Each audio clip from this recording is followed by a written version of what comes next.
ولا تحسبن الله غافلا عما يعمل الظالمون إنما يؤخرهم ليوم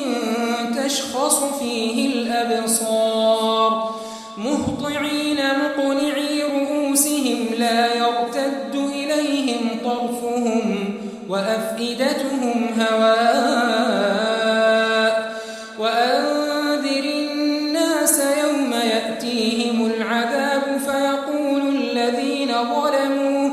فيقول الذين ظلموا ربنا أخرنا إلى أجل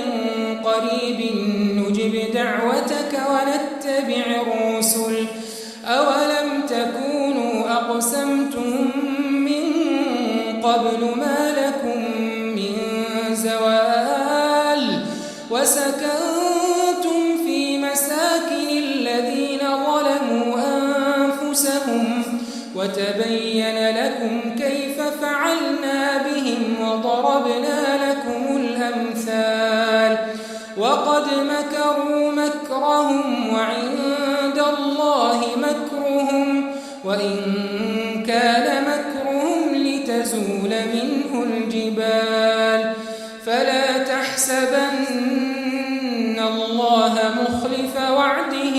رسله إن الله عزيز ذو انتقام يوم تبدل الأرض غير الأرض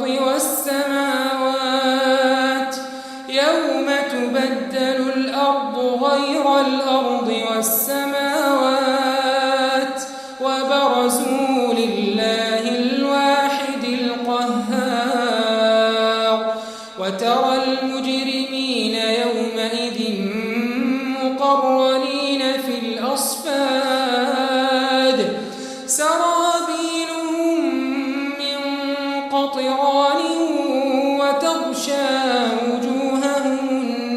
النار ليجزي الله كل نفس ما كسبت إن الله سريع الحساب هذا بلاغ للناس ولينذروا